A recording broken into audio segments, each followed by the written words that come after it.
Already? Okay, welcome everybody.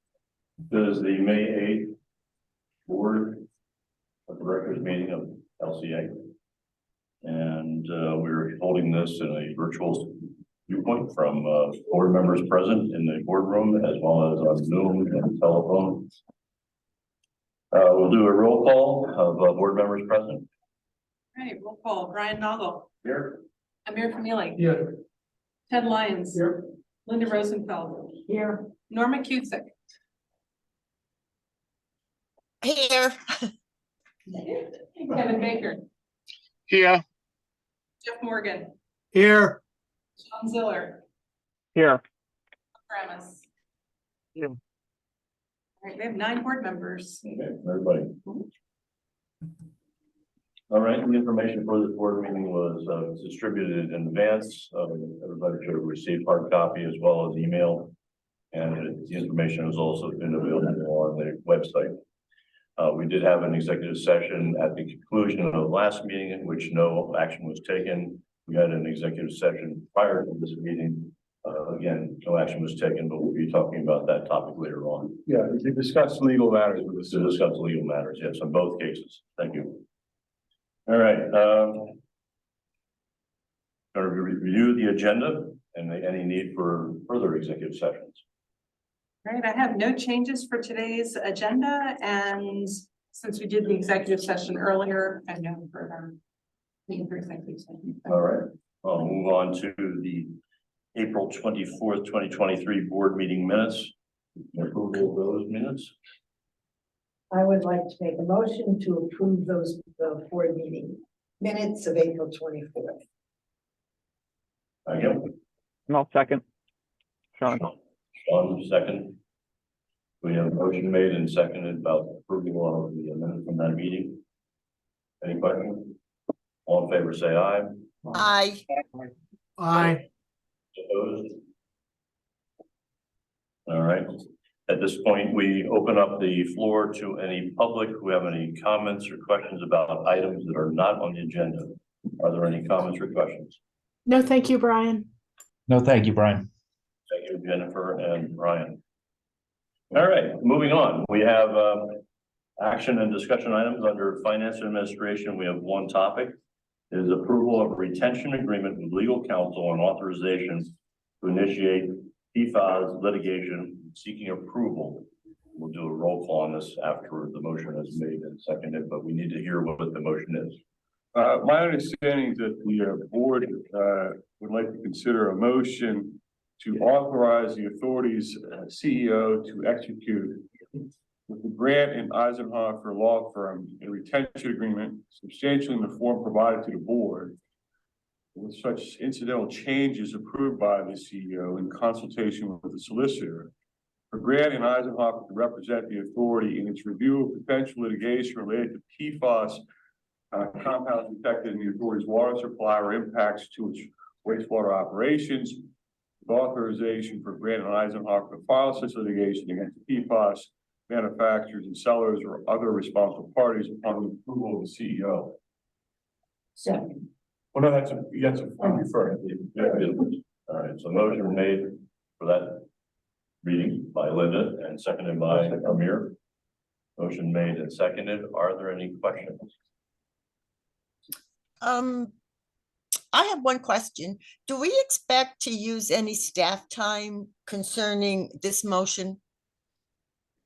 I'll answer that and say that yes, we would expect not only my time review the materials provided, but also some staff time to provide data analytics and review of the systems and in the fact finding of the case. Thank you. All right, thank you very much. All right, roll call. Okay, roll call vote on the motion as read by the solicitor, Brian Noggle. Yes. Amir Famili. Yes. Ted Lyons. Yes. Linda Rosenfeld. Yes. Norma Cusick. Norma? Yes, I'm sorry. All right, Kevin Baker. Yes. Jeff Morgan. Yes. Sean Ziller. Yes. Mark Ramis. Can you repeat that, Mark? Thank you. Said 9 yes votes. Thank you. Okay, thank you very much. Moving on, we don't have any topics under water. We do have 2 items under wastewater. The first being the regional sewer capacity and wet weather planning, engineering and program support seeking approval. It is the salmon document in the board package and digital board packet pages 6 through 16. All right, this one is follow-on to our last discussion about the Act 537 plan, and Phil has a presentation and a guest. Yes. Good afternoon, everyone. Yes, and thank you, Lisa. With me, I have Chris Curran from AECom. He's gonna help present some material in a couple minutes, so I'm gonna go to the beginning. Can I share the screen? Sure. Okay.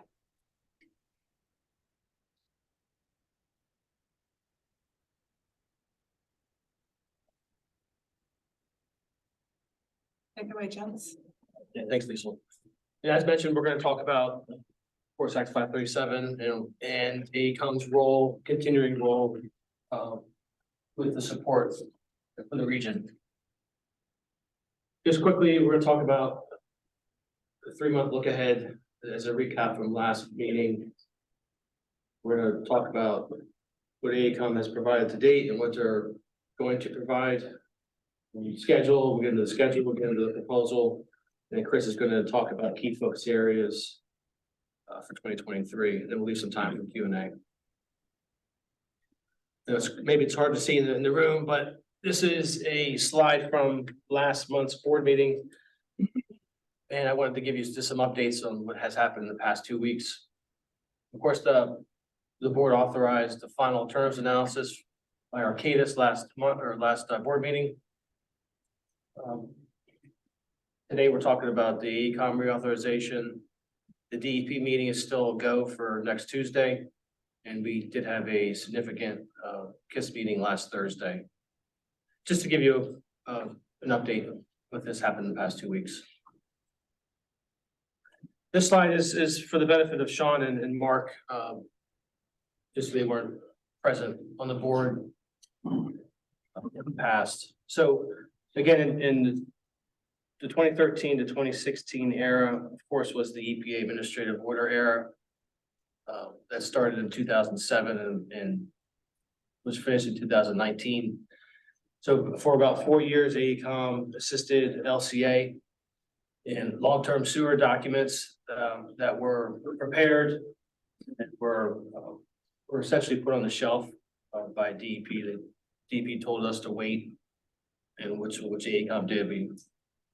They published a final draft version of the document in 2016, and then so of course the EPA lifted the AO in 2019, and then of course that was during the rain event. DEP got involved right away. So at that same time, we reactivated AECom in 2019. And you can see, during COVID, they helped with the direct discharge analysis for the pretreatment plant with Jacobs. 2021 was more work along the PTP. And then 2022 is when things really started to kick into high gear from a system-wide perspective. There were 2 authorizations granted by the board in 22. And this would be the third related to the program management. This may look familiar to some of you. This is the structure we've been using since 2020. AECom is again, as the program manager, they're overseeing all the work being done by the 4 main firms there, Glenfeller at Glens Island, Arcadis in the conveyance, Jacobs at PTP, and Arrow is gonna have the task of pulling all this together for a document to DEP. That's the structure we've been using for the past 3-4 years. Again, this is just a recap of what those past 2 authorizations I had alluded to. It was February 22 and June of 2022. So major liberals to date, they gave us a financial Excel tool to look at how money moves around with different projects. That was completed in 21. Chris had a major report due to us and he provided in late 21. You have another one pending delivery next month. That's on the admin side. The conveyance side, again, we Western Lehigh direct discharge analysis for the PTP.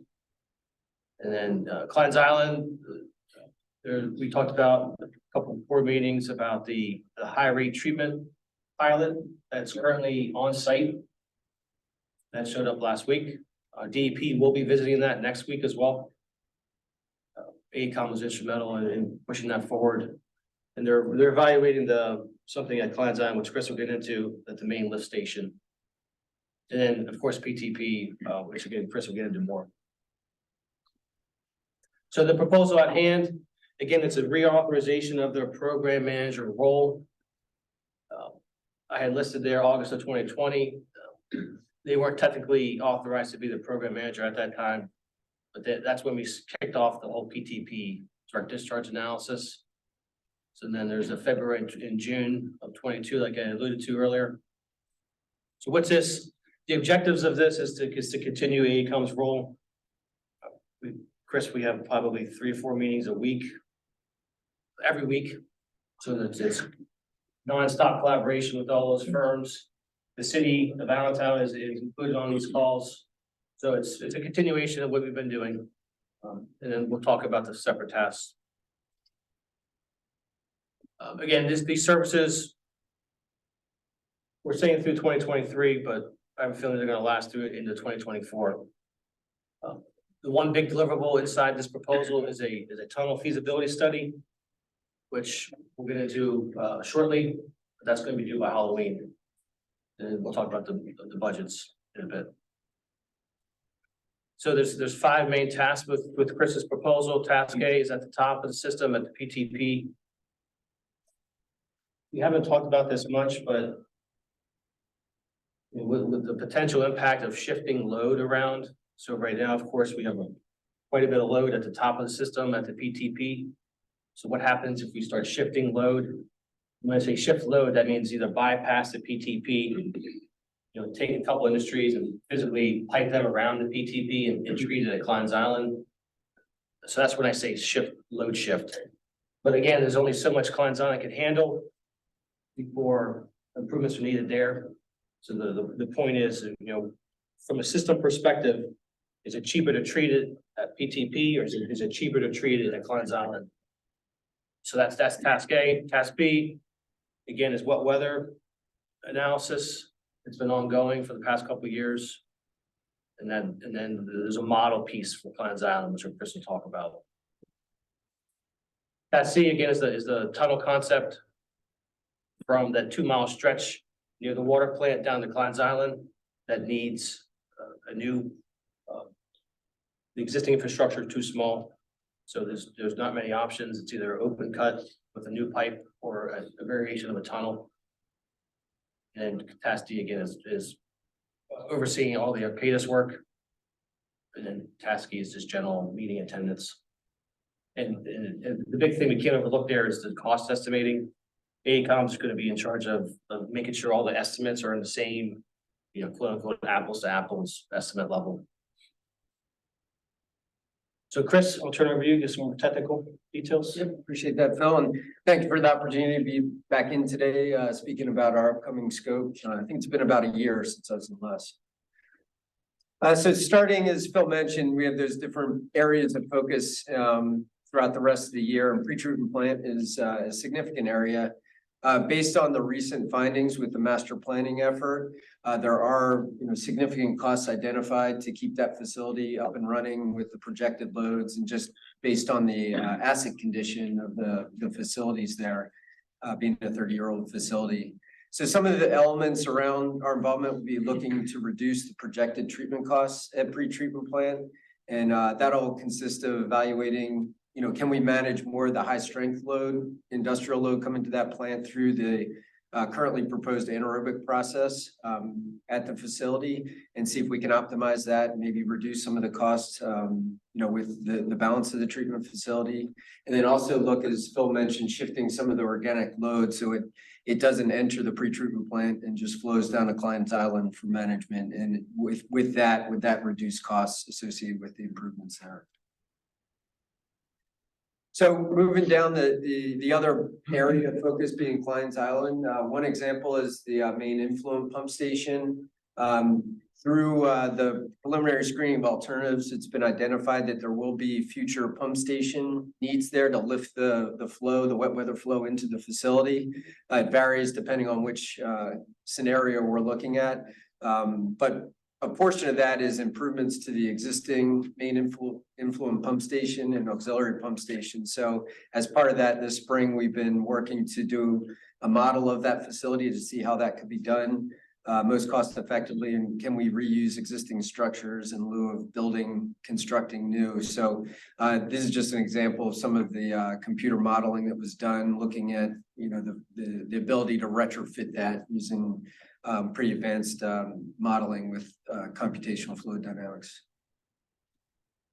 The other area is the process itself through Klein's Island, the existing biological, physical, chemical treatment.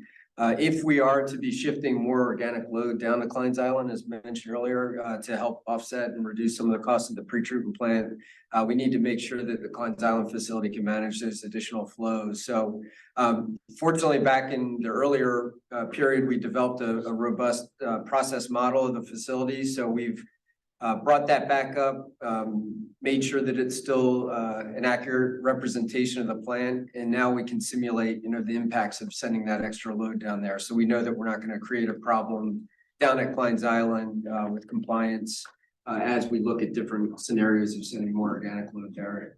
And that just shows a schematic and some of the potential scenarios that could be modified in order to manage that load, depending on how much gets transferred down. Another area of focus is just the core conveyance areas associated with getting the wet weather wastewater to Klein's Island treatment plant. And our role will be supporting with the final alternative analysis that's being led by Arcadis with their modeling and evaluations. And, part of this is a balance between source reduction with infiltration inflow into the sewer system to try to reduce what extraneous water gets into the system versus the conveyance needs that are necessary to manage those wet weather. And we, as Phil mentioned, have a critical meeting with DEP next week where we hope to learn more about where we stand now based on our PSOA, how we're moving forward, and make sure we get critical input from them on our path forward and how we're proposed to meet these needs.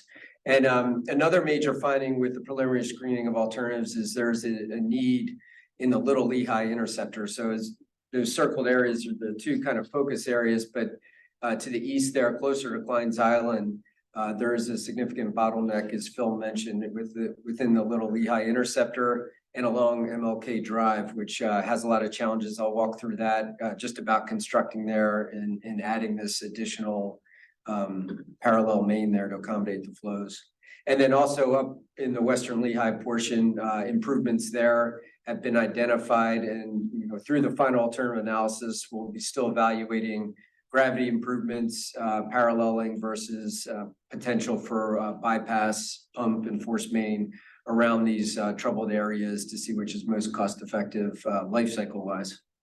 And Lisa, before we move on, I do want to pause and just focus on the word core conveyance. That's a new term we're starting to introduce to the signatories.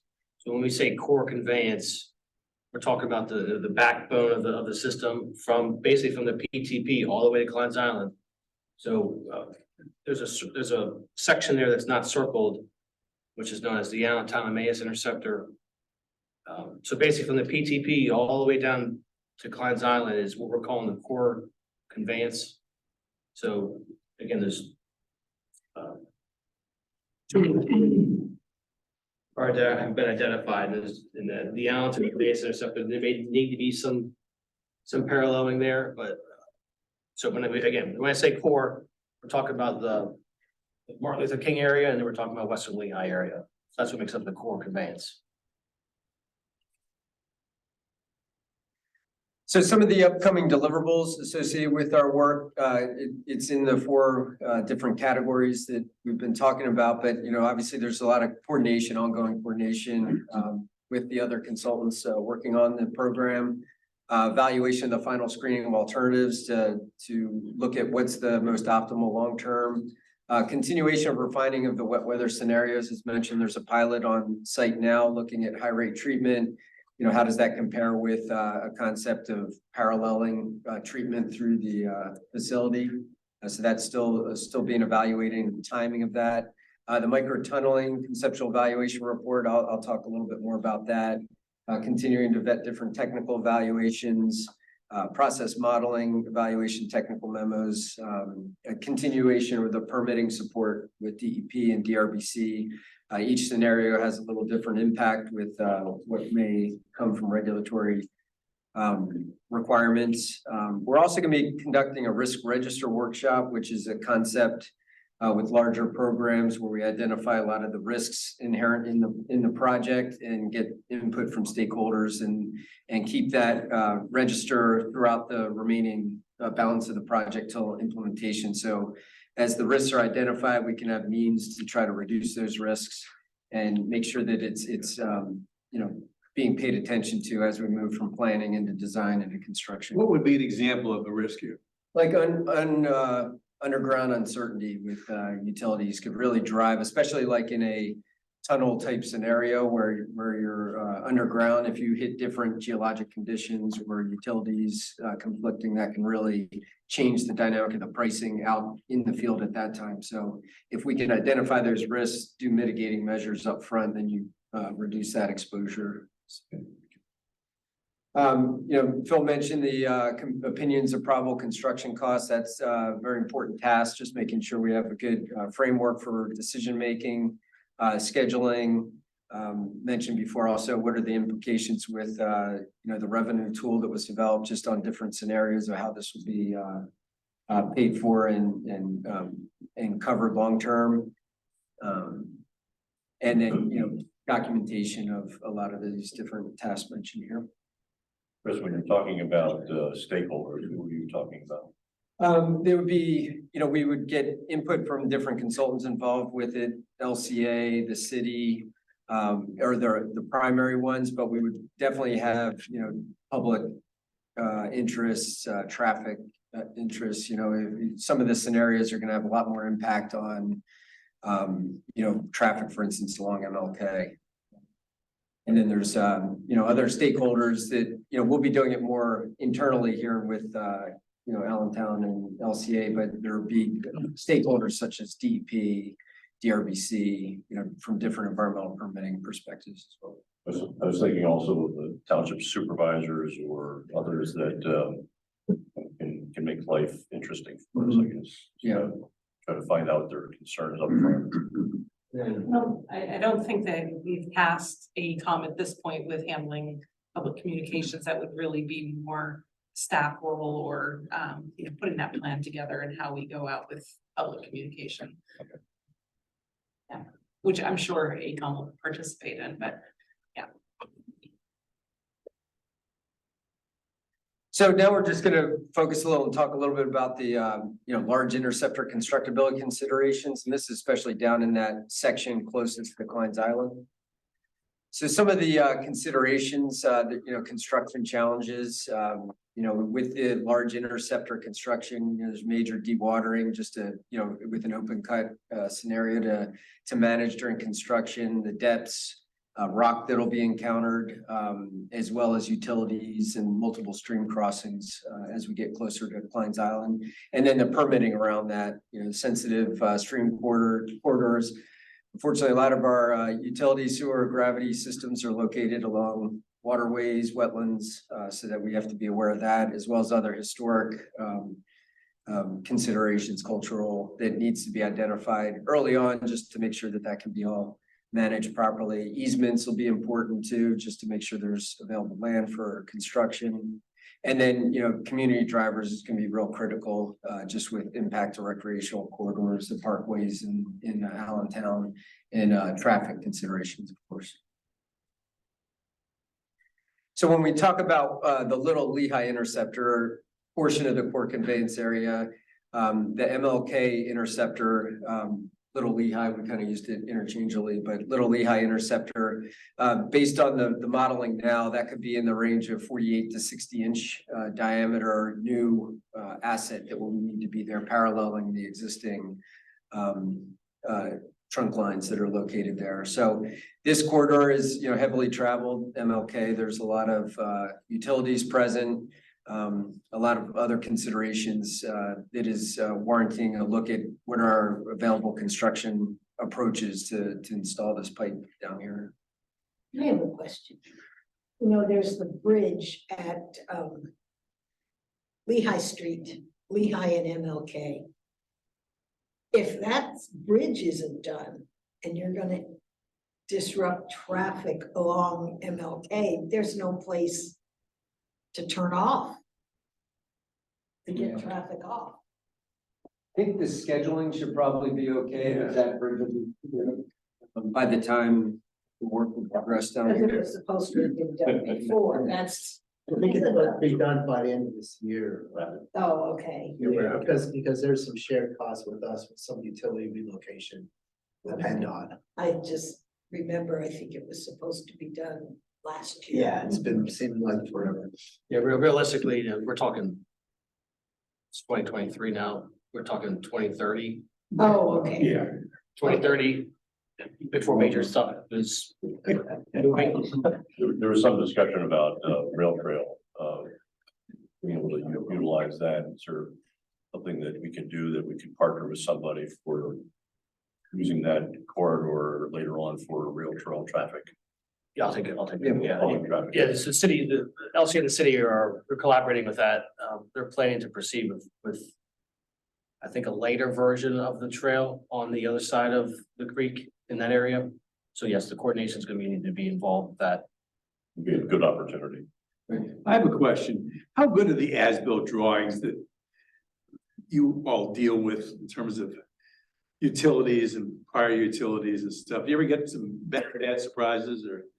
It really depends on the organization, but a lot of the utility ones are difficult to really trust. So oftentimes you have to go out and do actual physical location to make sure that, and there's different levels of that underground investigative work that can be done. But when you're putting in large diameter such as this, and depending on the type of utility, it's important to really identify where it is, vertically and horizontally, just because if you find out during construction and it makes it very challenging costly to address. Change direction. Right, with a large diameter pipe, it'd be very difficult. And that pipe, 48 to 60 inches, is that above ground or below That'll ground? be below ground. Ideally, if it's going to be the open cut, it would be on the opposite side of the creek. So on the opposite side of the road where the rail trail is going. Who owns that? The city has an easement on that side for the rail trail. So just in general, some of the, construction considerations with large diameter, and this would be, apparent down in MLK vicinity or deep trenches. Usually as you're getting closer to the treatment plants, the grade of the pipe's a lot deeper. Utilities mentioned, shallow groundwater with the creek right there. With limestone karst geology, we have a lot of potential for pinnacles and undulating rock profiling in that area that needs to be considered. Traffic issues. MLK is a very busy road, number of times during the day, and very close to the public. Some other considerations, so it drives a lot of close coordination. This is more like evolving at, just trying to show for why microtunneling is being looked at. There needs to be, in any scenario, but especially with open cut, a lot of stakeholder discussions, with electrical utilities, PennDOT, the city, just in terms of traffic, having a lot of coordination throughout the design and into construction, and then also public as well. These are just showing some illustrations of a recent project being done down in northern Delaware. It's a 66-inch gravity interceptor there, and just some of the, just to give you a picture of what it looks like with the sheet piling, again, in a busy road and a lot of adjacent critical utilities. So in this case, very tight shoring and sheeting just to limit the impact. A lot of instrumentation because there's concerns in this case about rock and vibrations having impact on some of the utilities adjacent. blasting in this case, that was necessary, just, some of the considerations around open cut and how do you manage the water in the trench and, doing a lot of geotechnical investigation just to make sure we understand what's in the ground beforehand. Since this is a gravity flow, how deep will you be when you hit the waste treatment plant? Do you recall It's deep at it's relatively, not too deep from the water plant down. But once you get to Klein's Island, it's pretty large at Klein's Island itself, just the way it's built up. So I don't know off the top of my head, Andrew, if you. It's not outrageous until you get close to Klein's Island. What kind of pitch do you have on this thing? What kind of Yeah, slope do you need to keep the stuff moving? yeah, there's minimum requirements for like feet per second. Yeah, usually trying to get around 2 feet per second to help flush it out. Here, there's plenty of flow coming through it, so, so we keep it, but yeah, if you start going too large a pipe diameter, then you could get some settlement until a wet weather event, then you'll be able to clean it out. And that's one of the disadvantages of open cut, of course, because you're set by grade. So you're fixed at the top and at the end. So that's why we have to look at alternatives to open cut.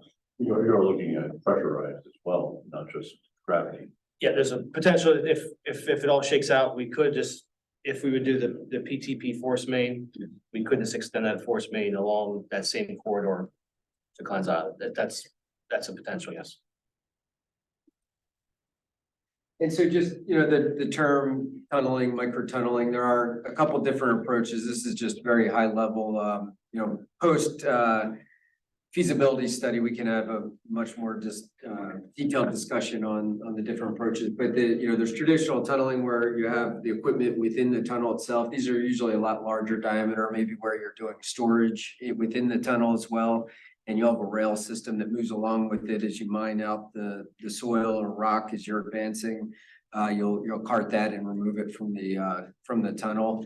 What we're talking here in this diameter range is more the micro tunneling, so it's smaller and it can be managed from a pit at the front end, and then you have a pit at the receiving end too. So there's two locations. And the next slide shows kind of a concept drawing of what it might look like at that initial pit where you're advancing the pipe. So you'd have, the boring machine that's pushing through. It'll slurry it and bring out the solids, whether soil or rock. So you can manage that locally there, and then pipe will be advanced with it as it moves.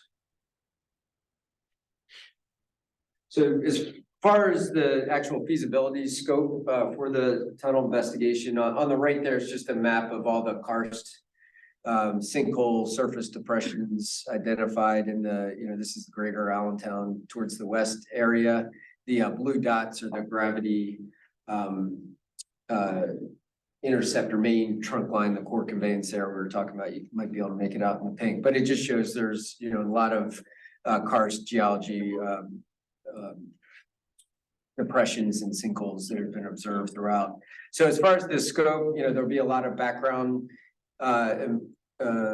data review. We're going to gather as much. We've reached out to PennDOT for a number of their bridge projects to try to get geotechnical information that they have in those areas. Look at environmental, any hazardous substance locations along the corridor to identify them early on, as well as property information to know where easements or property lines just relative to any proposed alignment. There'll also be a site walk that's done early on, just looking at constructability and some of these shaft locations, where that could, potentially be located. Look at the different screening of proposed methodologies for the tunnel design. There are different ways to do that, and our tunnel team will be looking at that.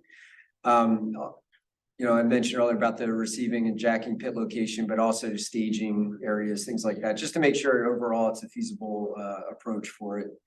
And then also look at preliminary. We're going to look both at the gravity as well as the force main, since we have two potential scenarios along this corridor where the alignments might be located, and then how it connects into Klein's Island at the discharge end and upstream, how it would interface with the existing conveyance system. So all that'll be looked at as part of the scope, and then of course the cost estimates for the different approaches.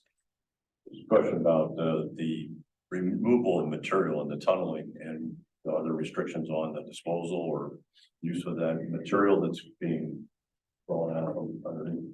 Yeah, there's potential reuse of it. There, you would have to look at, you know, if you were gonna discharge anything to surface, you need a permit for that. You know, if you, sometimes there's little slurry plants where it can treat the spoils coming off so that you can dewater it. But they can be, that'll be something that's looked at, depending on what the material looks like. If it's rock, if it's soil, a mixture, but there could be some potential end use of that.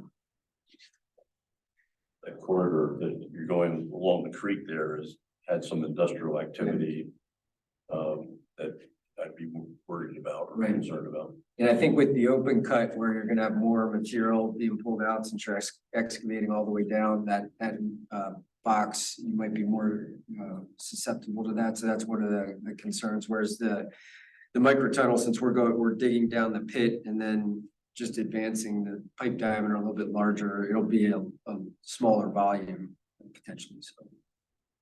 Disposal. And then just concluding with a couple of slides, just showing an example of a project that was done for the city of Victoria, British Columbia. This happened to be a wastewater treatment plant that had an outfall that needed to get out beyond the inner tidal waters. It's about a mile length in this case. You can see, you know, the lineman on the right there out into the bay, and then that's the cutting head of the tunnel boring machine there on the left. And they come equipped with different cutting faces depending on the geology that you're going to encounter. And then also, you know, is part of that, there's a picture of it right at the treatment plant where the outfall was being constructed. You can see the pit there where it was being advanced. And then there's piping considerations here, you know, different pipe materials used with the microtunnel concept, and they can have different coatings for corrosion resistant, both on the internal and external surfaces that would be considered, and that's something that'll be looked at. All I see is dollar signs. Big dogs. Thanks, Chris, and just to wrap up the presentation, we are ahead of schedule. We have a couple months of slack that we can use. We are anticipating to be done with the final alternative screening by Halloween or earlier. So that at that point, all the modeling will be done, all the estimates will be done, all the solutions have been identified. And then the hard part about then what? And again, the meeting next week is going to be very, very, very critical. DEP is still expecting the plan in 22 months. Which means, again, the September 24, we have to be done writing it. So when all said and done, what I'm asking for today is a capital plan. Yes. Good question. Just hypothetical questions. You know, we all talking about fluorochemicals and so on and so forth, coming to the water or wastewater. Is there any place in our design and evaluation that we have to think about 5 years down the road, we have to do something to remove fluorochemical that we have to consider as part of our design? I mean, I don't know if it makes sense or not, but I'm just thinking about, you know, is that something that we can do now that will reduce our cost 5 years ago that we have to implement something with a minimum cost upfront, obviously? Yeah, you go first, and then. Yeah. So I guess you're talking about if PFAS was found in the wastewater and it had to be managed through the facility. So unfortunately, the treatment concepts right now for removal of these compounds are really difficult to do in a more complicated waste stream like a wastewater plant. It's being developed now, but a lot of the current approaches are with granular activated carbon, with ion exchange resins, or reverse osmosis, none of which would really be easy to put on the tail end of Klein's Island. There is a lot of research with different novel absorbents that would function better with some background organics like a wastewater facility. But what's, what we're seeing that is more optimal is looking into your, potential sources of it within your collection system and trying to isolate, identify, treat there locally just to get the compounds from entering the waste stream out, before trying to manage the treatment plant. And there's going to be some regulatory time before that happens. EPA still, by the end of 2024, they'll have done their biosolids study to see, one place it could impact is on land application of biosolids. So if the levels are above whatever threshold EPA considers, and it's still kind of up to conjecture what that will look like. There may be impacts on managing the biosolids. So that could be, something that's looked at separately, how that could be done, but not really associated with, just getting wet weather. This is more of a wet weather, evaluation, management. But good to consider because, seeing what's happening on the drinking water side. Because, if the form of solid, removing fluorocarbon would be very difficult. So when in the form of liquid, passing through the ion exchange or something would be a lot more practical. So I was just thinking about, is that something we have to consider, that we have to put a column that this thing goes through and separate for, I don't know, I'm just thinking out here. That if you put it part of our planning, it will reduce our costs down the road. Something, this is way out there, but I just want us to think about it as we go forward. Thanks, Gary. Yeah, we'll talk about that. Yeah. So we can open this questions now, or I can ask for my formal request. How do you want to handle it, Brian? I have a couple questions if I could ask Phil. Yep, sure. So on the micro tunneling, when you guys do your your study regarding that, are you going to look at other technologies like directional drilling, jack and bore, anything else, or have you narrowed it down to micro tunneling at this point? For the size interceptor, the micro tunneling, the force main concept could consider the directional drilling. And, from that perspective, that would still be considered as part of this. With directional drill, it's a little more difficult to control the grade of it. So with a force main where you're not as concerned about maintaining that slope, it is an option available. So depending on the final pipe diameter, that could be an option to look at for the force main scenario. So that would be considered still. Okay, and then as far as the gravity line and the micro tunneling, how do you then go back and put the manholes in? Yeah, for this, it would be a longer stretch of just interceptor. So you wouldn't have additional points where there would be flow introduced into it. So there would be some drop shaft along it, depending on what the alignment looks like. And that'll be part of what's looked at during the feasibility. And how long a run are you thinking about doing the micro tunneling, the entire thing, or just closer in downtown to the plant, or what's the preliminary guess? It could be up to 2 miles approximately, but that may require more, based on geology, pipe diameter size, there may be some limitations. So that would be a component of it. There may need to be intermediate points, drop shafts to construct it. So it's going to really be looking at the available easements and just the horizontal alignment will probably dictate the number of segments that'll ultimately exist. Right, because I mean, from a maintenance standpoint, you can only jet or clean or TV so far. And obviously you need manholes in the gravity sewer somewhere, and not a mile apart. Yep. So, okay, thank you. Okay, any other board questions? All right. So it all shakes out. I'm asking for a project or a capital project authorization in the amount of $445,510, which includes the PSA to AECOM in the amount of $405. 5:10. Okay, So motion made by Amir, Second, seconded by Linda.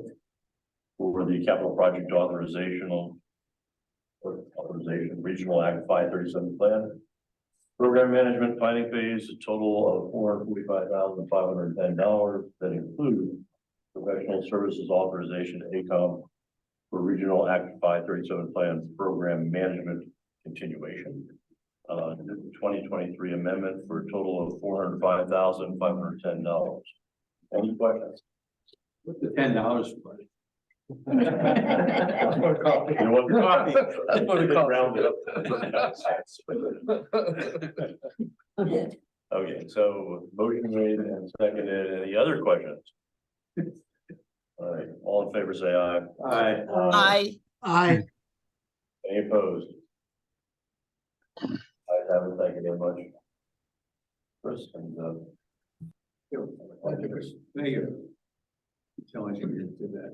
all right, moving on to the next item under wastewater, we have the pre-treatment plant. Electrical study seeking approval. It is the gray documents within the board package. And digital board package pages 17 to 40. Thank you. This one is presented by AJ, who is unfortunately not able to be here today, but Chuck is very familiar with the pretreatment plan and the electrical study, so he's going to speak to the request here. Okay, thanks, Lindsay. So this project, this study is a spinoff of the master plan that Jacobs did for the pretreatment plant. And the master plan recommended a deeper dive into the electrical system to identify weakness areas and prioritize necessary upgrades. So what this study consists of, it consists of a maintenance testing plan, which identifies specific items of equipment and will prescribe regular testing procedures that are followed. And then a large part of the work involves a power system analysis. And what the power system analysis consists of is a short circuit study, an equipment and device evaluation, a protective device coordination study, arc flash analysis, and then a power analysis report, which will include repair and replacement recommendations, prioritization and risk rating of that equipment, and then cost opinion for the recommendations. So the firm that we're recommending perform this work is a firm called Current Solutions. They are a specialty electrical engineering firm from New York. They performed the prior third-party design review of the substation replacement project at Klein's Island back in 2018. And that's when the substation design included substation 1, substation 2, and the primary switchgear. And at that time, only substation number 2 was constructed due to budget issues. So the firm did a really good job, and we're recommending that they be the third-party firm for this study. We think the study is very timely, given that the plan is 33 years old this year. So we're recommending current solutions at a cost of $72,000. I think the cost is reasonable compared to just a standalone arc flash study, which we did at the filtration plant a number of years ago. This is very reasonable in comparison. I'll entertain any questions. What's, you say? Mr. Chairman? Hold on, Mark, we got, An arc flash study is an OSHA related, it's a safety study that requires like identifying pieces of equipment that where the normal lockout tagout procedure may not totally kill power to that unit. It provides a warning label on all these pieces of equipment for proper protective clothing, proper protective protocols. It's very important. We, like I mentioned earlier, we did the same thing for the filtration plant. So it's basically, it's an OSHA-driven initiative. Thank you. Mark, you had a question? Good. Yes, thank you, Mr. Chairman. Chuck, having been involved in a power plant issue where I actually racked some of these breakers out, I worked at a power plant in the late 90s when I would rack the breakers out in a short sleeve t-shirt and a hard hat, and went back again for a second round in 2009. And much to my surprise, I learned about arc flash. One of the things that I was required to do before I went into the MCC room, of course, we had a dedicated control room operator, was to notify somebody by the radio that I was entering the room, and then we cleared the room out so there wouldn't be more than 2 operators in there at the same time. And when you went actually to physically touch the breaker, we had to suit up from everywhere from, just wearing like for a 480 volt MCC for a small pump or whatever, we would just have a lab coat, hooded visor over the hard hat, not necessarily any foot gear, but we had to have a certain gloves, a lot more protective equipment. And if we'd rack out some of the bigger breakers, we looked like we were headed for the moon. I mean, you really had heavy duty stuff. You had to have pants, a jacket, a hard hat with a hood, the hooded visor. And it was really something that, why am I doing this? And then we saw the videos. It's like playing Russian roulette. You never know when your chance is going to come up. But the goal should be to send everybody home safely. And I know Lisa wants to do that every day. And Kevin works hard to make sure that that happens. So my question would be, first off, I'm assuming that all the breakers will have the arc flash ratings on the breakers, and that all the maintenance procedures that, when we do the lockout tag out would have, in the procedure or whatever, or if they're going out there, that somebody's notified that they're going into the room, because if something happens, we won't know it. Then it's too late.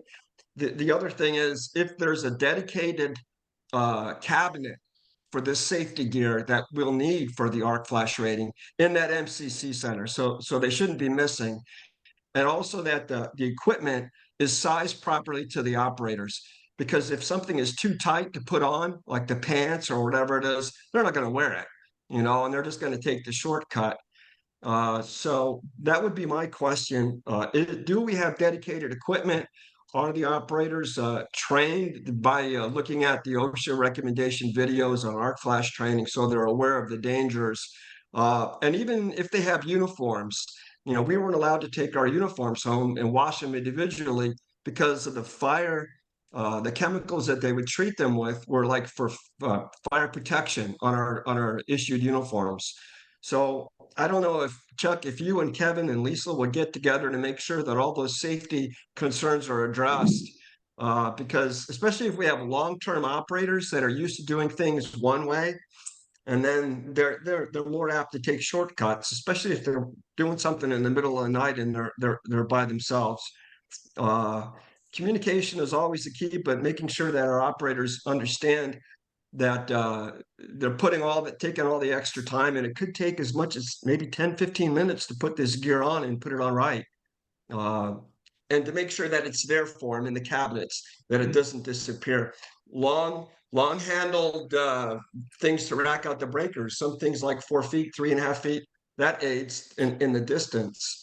So do you and Kevin get together on all these training things for the arc flash? Is there a plan and training program set up? Chuck?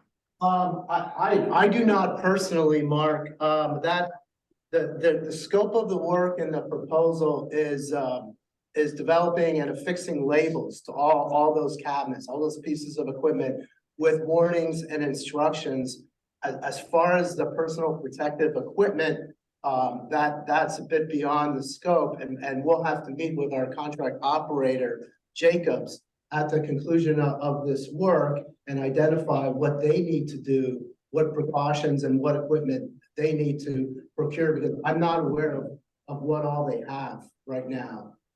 And So we're really not sure what our operators are wearing when they go out now. The Jacobs, they do require hard hats, safety goggles, and steel tip shoes. I do know that. As far as operating, like, you know, shutting off major breakers, I am not typically part of that, so I'm not sure what they have. See, Chuck, that's a misconception many times. We think of the big breakers as the only ones that require it. But technically, the small 480 volt breakers, you know, that for just a small pump really could cause just as much damage, not just as much, but somebody could, serious safety hazards to our operators as well.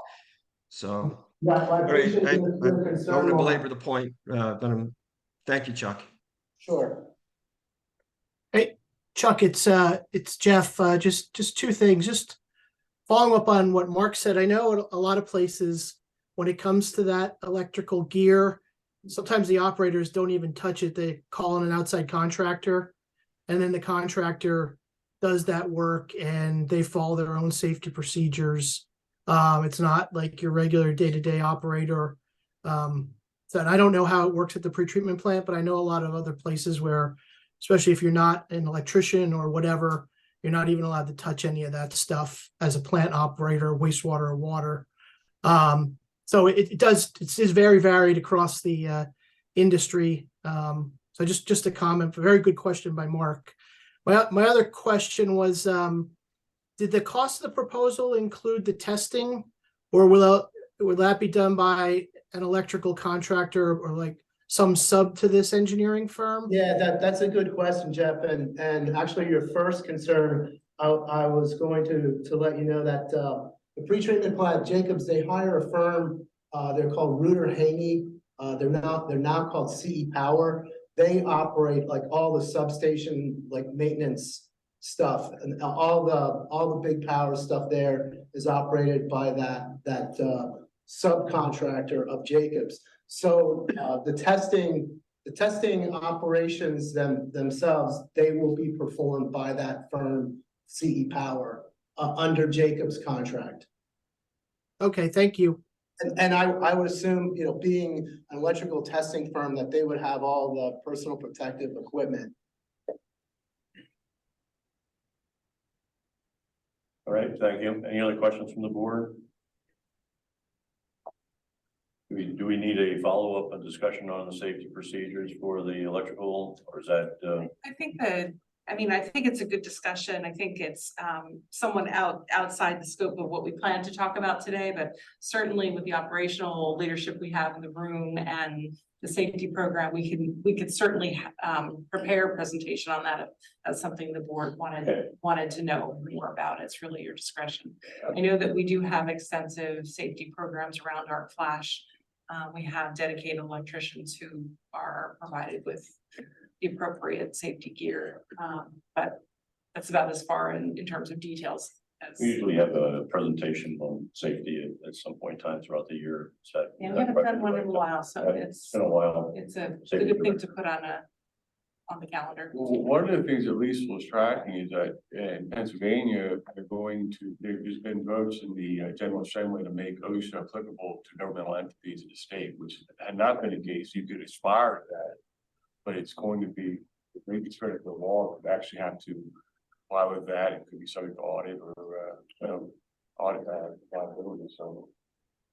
Okay, all right, thank you. All right, we have before us a professional service authorization to Current Solutions in the amount of $72,000 for Suburban Division pretreatment plant electrical studies. I need a motion and a second. I'll make that motion, Mr. Chairman. We'll give it to Mark to make the motion, and seconded by Linda. Sure. All right, motion made and seconded. Are there any questions? All in favor, say aye. Aye. Any opposed? Say nay. All right, ayes have it. Thank you very much. Professional services authorization. All right, moving on, we have monthly project updates, information items, first board meeting of the month. Digital board packet pages 41 to 46, the May 2023 report was attached to our document. All right. Couldn't wait. And wins. Yeah, so, for the upcoming meeting, we do have, just to highlight a couple of things, of course, our monthly financial review and monthly operations report. We spent an awful lot of time at our meetings talking about sewer planning. And, at our next meeting, we will shift gears and talk about water planning. And, the water supply study that was kicked off about a year or more ago, we have some preliminary final results to share, and Phil will present that along with, I'm assuming Yannick will be here to help with that presentation. So I think, one, we've waited and we'll have a lot of interest in that one. That's the main topic for the next meeting on the 22nd. There's one project that's highlighted with an update in the report, if there's any questions about that or any of the other projects that are on the listing.